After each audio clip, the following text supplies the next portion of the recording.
Flaring tempers over illegal immigration and family separations at the border. President Trump was cursed at by a congressional intern, and members of the Congressional Hispanic Caucus heckled the president on his way to meetings on Capitol Hill. After the meeting, President Trump called his GOP sit-down great.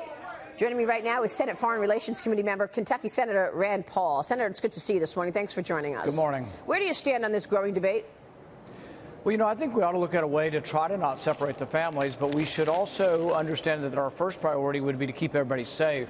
And I think children in an area where people are being detained for illegally coming across the border, there's always the possibility that some of the people being detained could either be smugglers of drugs, sexual traffickers. And so really in all of our system of incarceration throughout the United States, we don't ever put children with adults. Now, I understand the emotions of this, and I think we should look for a solution, but I don't think everybody should say, oh, we're doing this, or people are doing this on purpose because they want to separate the kids. I think people truly do and are concerned about the safety of the children and how you have children mixed in with adults. Some of the adults aren't their parents, and some of the adults, frankly, aren't good people. And I think the other thing is this fits into an overall immigration question we have to ask. Do we want to tell everybody in Central America, load up a kid or two, cross the desert, which is really essentially child abuse because people die in the desert, and then try to come into the country? It's not what we want, it's not what we can handle, and it's not the appropriate way. There are immigration stations and centers where you can go, knock on the door and say, I'm applying for asylum. But frankly, we can't have all of Central America come to these stations either. So it is a complicated, bigger question than people are making it out to be. Yeah, no, I think you make really good points, and I think you really laid it out well for our viewers. But, these pictures of children behind gates raises so much emotion, Senator, and you know that these pictures are going to be running going into the midterm elections. This doesn't look good for Republicans. So what do you do about it? There are some answers. I mean, some of the answers people have talked about, instead of people going crazy with attacks and calling the president names, maybe what we should do is think about some solutions and work together on the solutions. This would require Democrats not hurling insults and swearing at the president. This would involve Democrats coming to Republicans and saying, hey, how can we do this? Number one, protect the safety of the children so they're not molested or assaulted in any of these areas where they're being processed. And then two, how do we do it in such a fashion that we can maybe get the processing done quicker?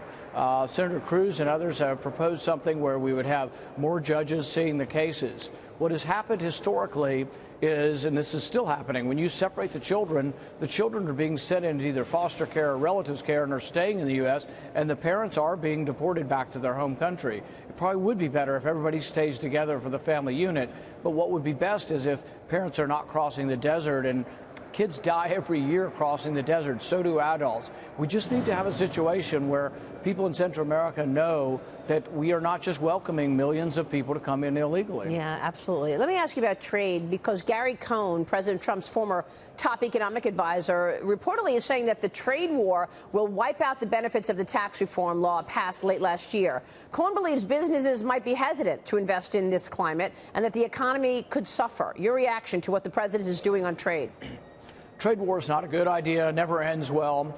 A friend of mine who's Professor George Mason, Don Boudreau, said that he's looked at all of the history of this, and he's never seen a country ratchet up tariffs and the other countries respond by lowering tariffs. When you ratchet up tariffs, they ratchet up tariffs. There is no history there of tariff wars ending in lower tariffs, so it just doesn't simply work.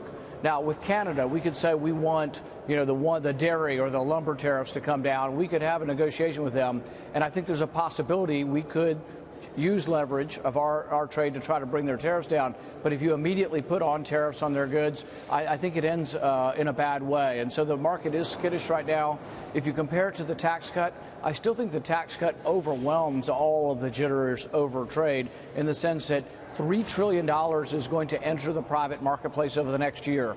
A little over $1 trillion in tax cuts, but $2 trillion in repatriated capital from American companies bringing their profit home.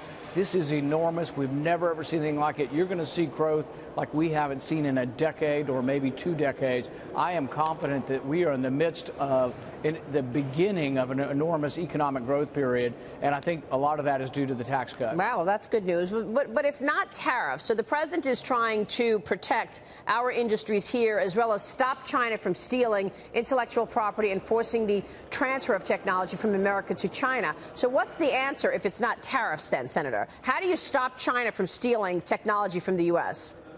There's not an easy way, because they buy our stuff and then they take it home and then they copy it. There are things that they participate in, that we participate in, that are reciprocal trade as well as reciprocal opportunities that we could say, frankly, you're not going to participate in. But it is difficult, because then, once again, what are we talking about? Are we talking about raising tariffs or a trade war? There is no easy way around it. They do belong to international bodies, though, and there are international repercussions or legal repercussions for stealing intellectual property. And I don't know if those can be better enforced, or if there's a way to get China to adhere to the rule of international law.